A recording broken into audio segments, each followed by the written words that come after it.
Welcome to Newsmakers. I'm your host, Lisa Oligas.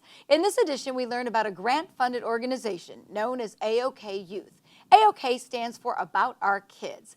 We learn about its history and its growth from a summer camp to a program serving youth in 3 locations and now offering training for parents too. To get our conversation started, we welcome AOK Executive Director Jared Morey. Thank you for being here. Thank you for having us. We This appreciate is it. exciting. So let's begin with a little bit of the history of AOK. It started as a summer camp. When was that and how did it get its roots? So we became an organization in 1999.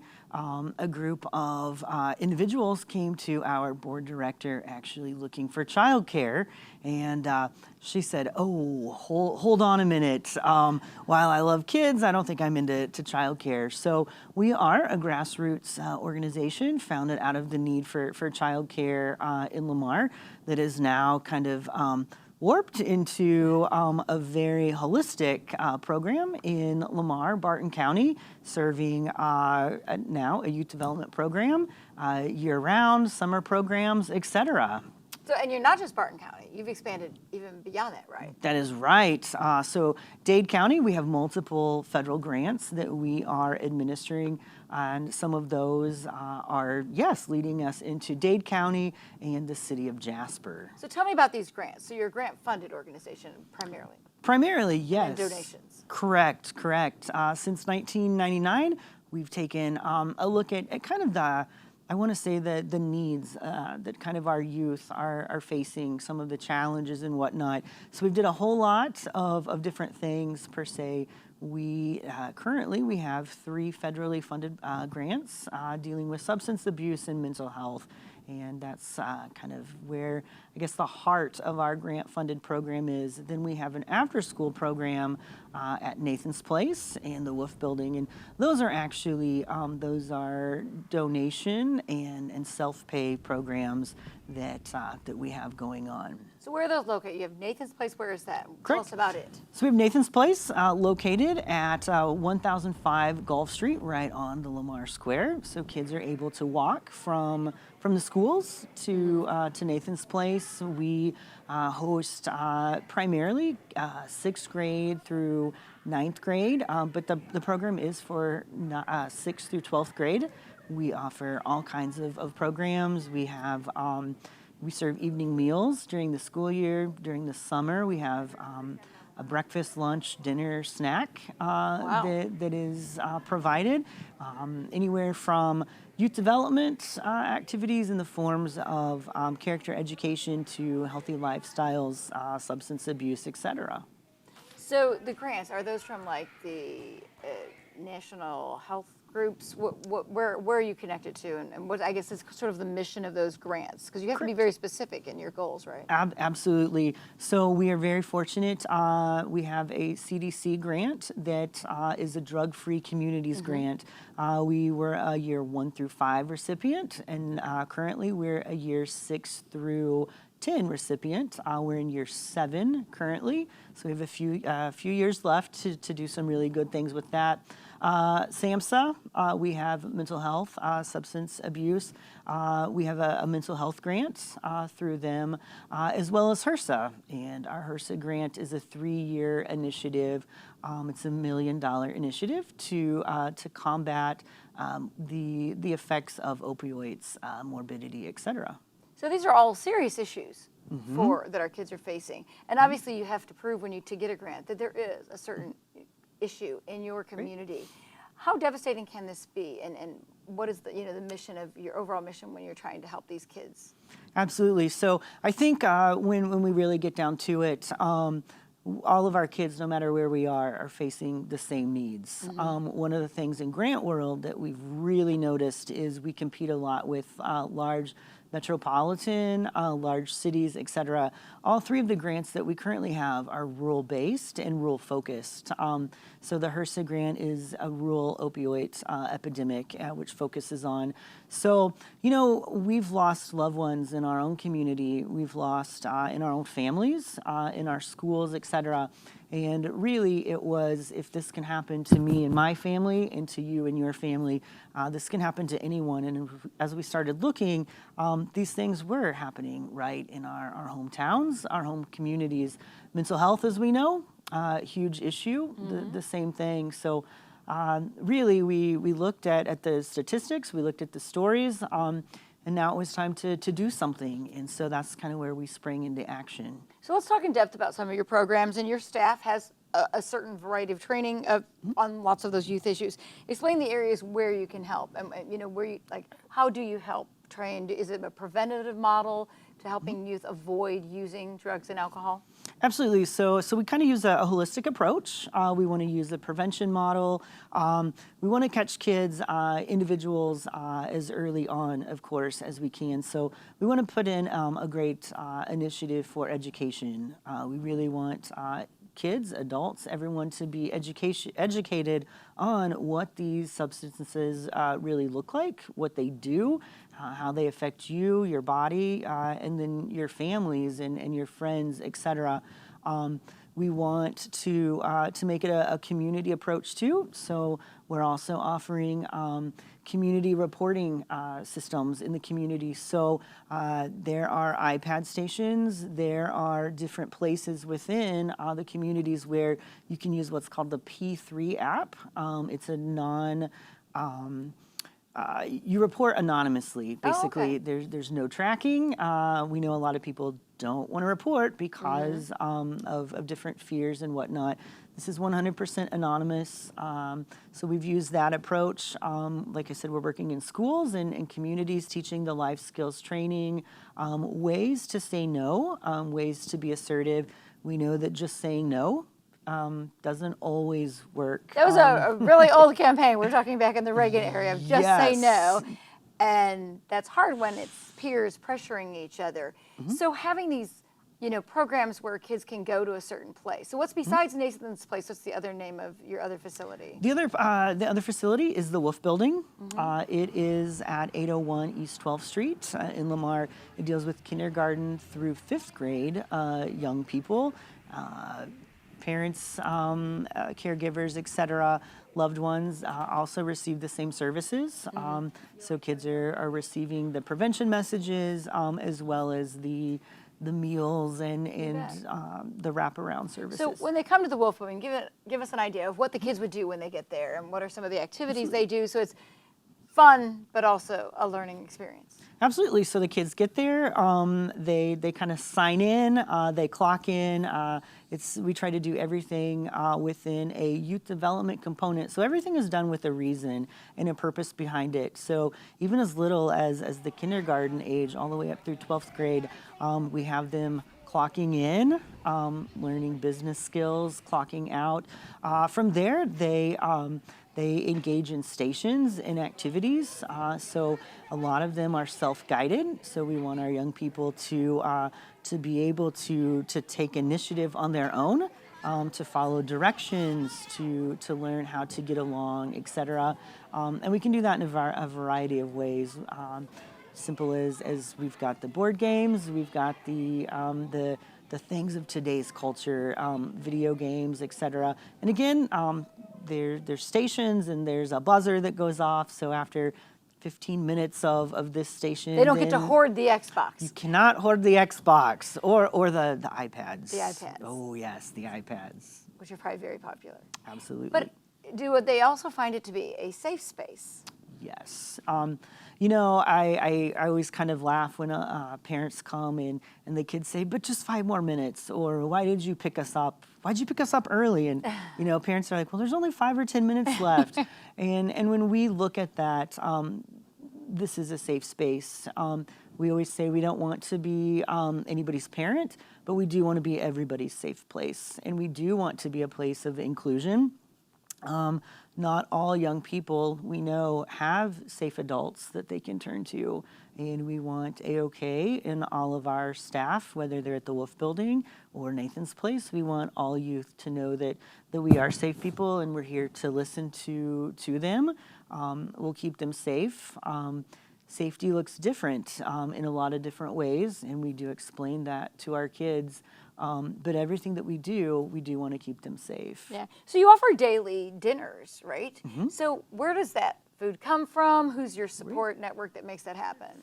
We are a partner of Ozarks Food Harvest.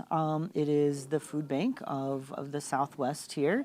We partner with them. We receive different commodities, they have a menu that we can select from and whatnot. So we receive monthly food deliveries. We also partner with community agencies, et cetera, to make sure that food insecurity is being met. And again, we're a small town, and unfortunately, food insecurity happens in small rural Missouri as well. And you have a nutrition person there who's making sure everything's USDA appropriate, following guidelines, right? Absolutely. So that is one of our full-time positions.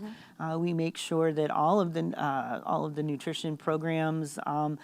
Specific needs are met, from the amount of protein that the kids are getting to, the fruits and the vegetables and the milk and the dairy, et cetera. And then all of the reporting is a big thing. But one of the things that I'm really proud of is we do have that nightly meal, and all cell phones kind of turn off.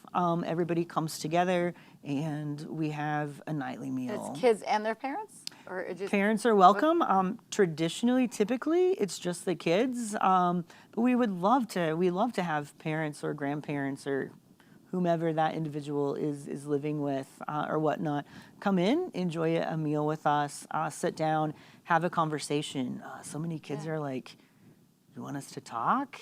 Yes, I really want to know what your day was like. I really want to have a conversation with you, with the cell phone kind of set away. Yeah. And that's just something that... And they're for sure getting a nutritious meal, which kind of makes it easier to do homework and things like that. And you don't want to be hungry trying to learn and things like that.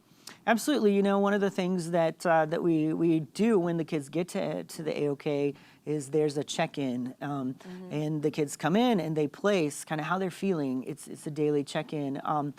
When you walk in the doors, are you hungry? Are you tired? Are you sleepy? What has happened? And then we can kind of, if you're hungry, you're right, you don't learn. You're kind of hangry per se, and so we can give the kids a snack. If you're tired, we can have conversations. Why are you tired? Did you play video games all night? Unfortunately, there's kids that it's really cold and there's no electricity, and so are you cold because of the temperatures and there's whatever happening? So there's that daily check-in, and like I said, if we can provide a meal, if we can provide whatever supplement or support, that's definitely our mission and our goal as well. There's one more program I want to talk to you about because it sounds really neat, called Volunteens, and it's a year-round program, and there's some incentives for good behavior. Tell us how that works. So the Volunteer program is it's based at Nathan's Place, again, on the square. The kids come in during the school year. We open at 10 a.m. After school, we open at 2:45 when school's out. So we want kids to feel like they're welcome and they have their own space. And we learned very early on that middle schoolers, high schoolers, they kind of mesh, but the elementary kids and whatnot. So they come, they check in, they clock in, they participate in the activities. We have different incentive options. So they have a checkbook per se.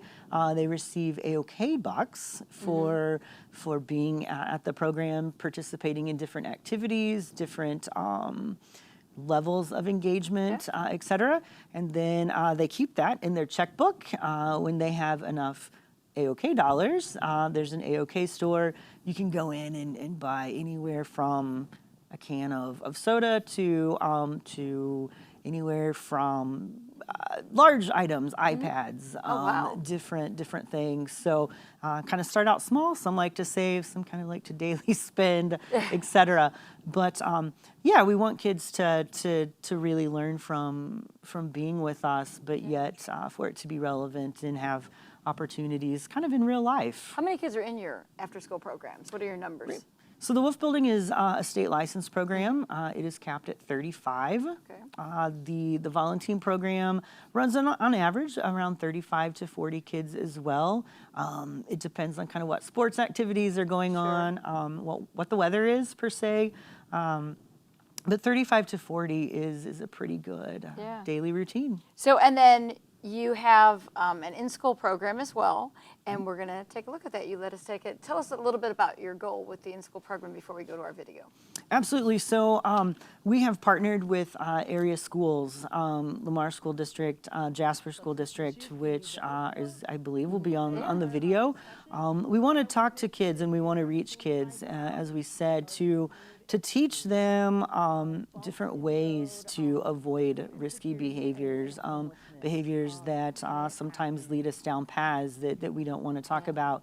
We talk a lot about the path of life, and we're riding our path of life, and there's bumps in the road, and we talk a lot about that, I think, on the video, and some of these bumps we'll kind of see, but anywhere from substance abuse, mental health issues, death, all the way up, to just whatever's happening in the daily life. Yeah. Well, thank you, Jared, for this interview, and we did get to follow Jared at Jasper Schools, and here's more on the in-school program in action.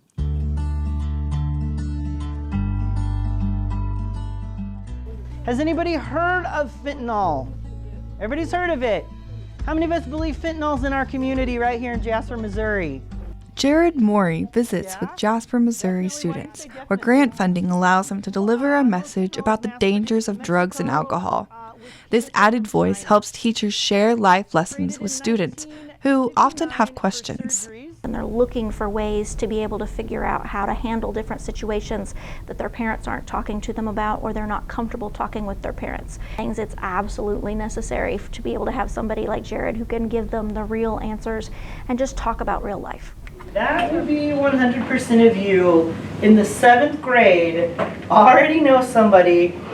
So there are kids in their class that is dealing with this, and it takes them off guard, catches them off guard because they don't realize that it's happening here. Drugs, good or bad? Bad. Yep, we already know that. I think it is incredibly beneficial to have somebody like Jared come in, the AOK program, because of the impact that it has from the kids. He can get kids to open up and talk about the things that are really going on in their lives without them being as afraid. He really breaks down the barriers to try to get them to talk about what's going on behind the scenes and in their real lives, and not just give us the teacher answers and something that they're afraid that they're going to get in trouble for. We all like him and we all feel comfortable around him, and we all pretty much just give him honest answers. Yes, I think it is important if we talk about it so we know what's out there in the real world. So we take 2 weeks out of our health class to be able to have him come in and talk about all of these things, because then he involves both mental, physical, and social health aspects into all of these things.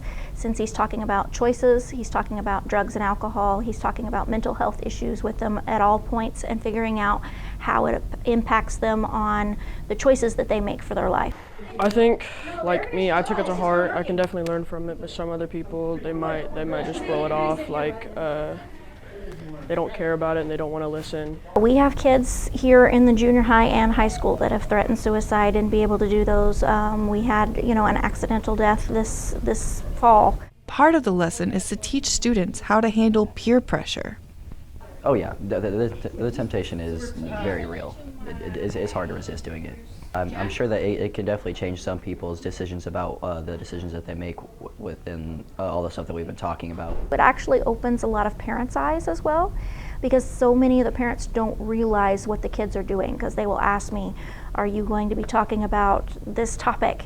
And I'm like, yes, because there are kids in their class that is dealing with this, and it takes them off guard, catches them off guard because they don't realize that it's happening here.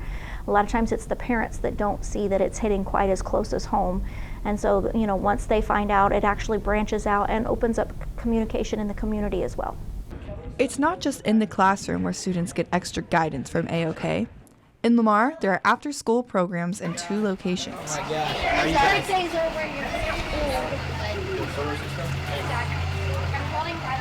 There's time for supervised play, indoors and outdoors.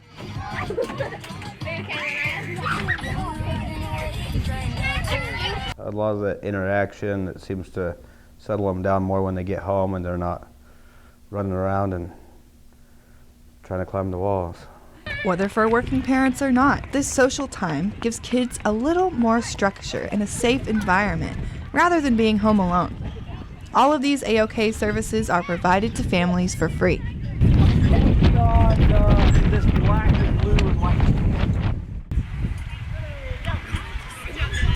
They help him stay active, and they have homework time, and if he has homework, he gets it done. He loves to read. They give them that opportunity to read and play video games. It's great. It's an all-around great program.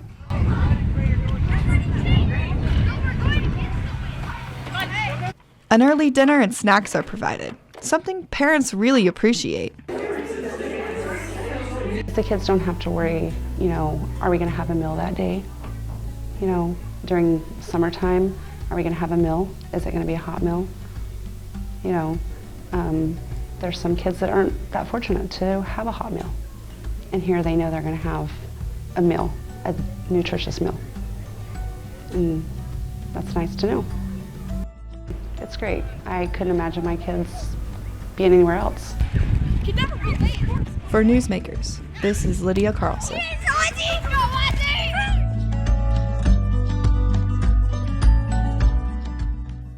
Welcome back to Newsmakers. About Our Kids has a website, aokyouth.org.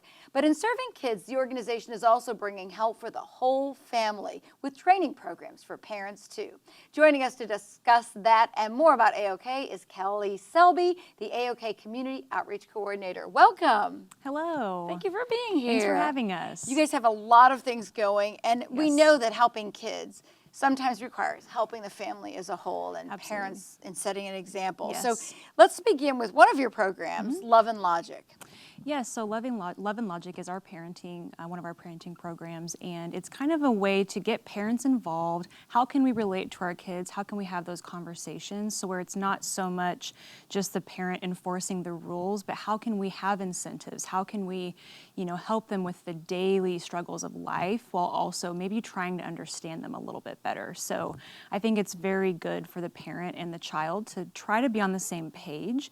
I think sometimes there can be that separation, even that I don't want to disappoint my parents or upset them, but I think the more that we can try to understand where they're at and find those skills and then teach those skills to our children, I think that can be very helpful. Fantastic. You have a lot of life skills-based training, and it's the Botvin Life Skills. Tell us, is that a Yes. certain program? What's its kind of background? Right, so it's completely evidence-based, off of, research-based, and we do offer it for elementary, middle school, high school, and then we also have a parenting program with the life skills. So it is, how can we teach our children and our youth how to say no to these substances, but maybe not just the say no? What are skills? What are some other avenues that we can take? How can you say no without feeling, embarrassed or kind of out of the loop from your peers? So those life skills are just, here are some alternative ways to avoid those substances. Because peer pressure is a big thing. Absolutely. Bullying is a big thing. And Very much. You want to make sure that they can say it with confidence without feeling like they're going to get Yes. shamed by the other students at school. Yes, because I think most kids, they know a lot about these substances. You can find out about any information you want to in today's world, but what strategies do they actually know on how to be successful and how to avoid these things? What's the benefit of avoiding, not just what are the scare tactics? Right. And some of the students that I even talked to admitted that, okay, there is a little bit of conundrum because they know parents who are utilizing drugs and alcohol. So getting the parents involved, you don't want to be sending a mixed message. So does that help? I think so. I think too, it's just informing the parents too, like what are strategies you can do with your child? How can we come up with, maybe it's a code word. If they are somewhere that, isn't safe, how can I let my parent know that I'm not safe, but it can also not be, super public so that there isn't that peer pressure that goes along with that. Sure, to say, hey, I forgot my allergy medicine, or Exactly. or I want popcorn tonight. Absolutely. Something about coming home. Okay. Yes, yes. So some of your other training programs include mental health first aid, and Yes. you're starting that. That's kind of a new endeavor for Yes. you. Why did you want to go into that area?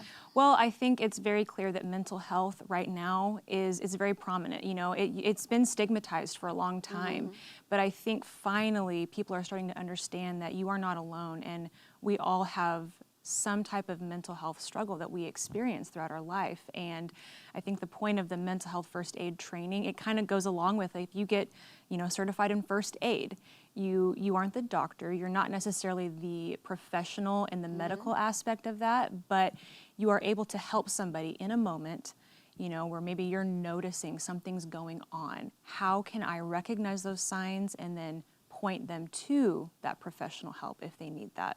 So where will these classes be available? Is there a cost involved? So all the classes are for free, which is That's great. awesome. It makes it much more available. We obviously want to help as many people as we possibly can. We are currently, right now, working on our new website at AOK to have a place where you can sign up for any of these classes. I will say right now, for mental health first aid, we are going to be offering that once a month. So, and it's open to anybody in the community. So we currently have 4 staff members that are certified to teach this.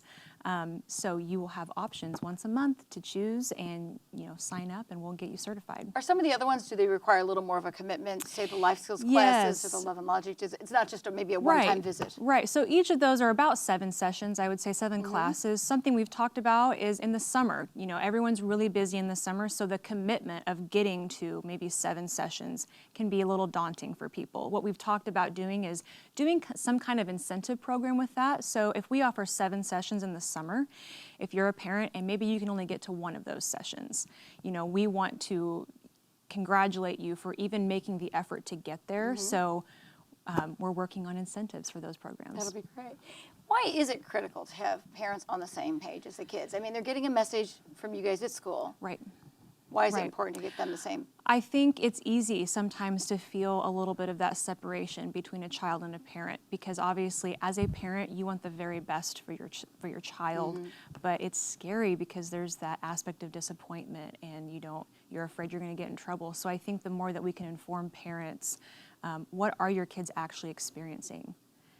What are the things they're going through on a daily basis? So we can have those conversations. So lastly, volunteers are a big part of your program, Right. correct?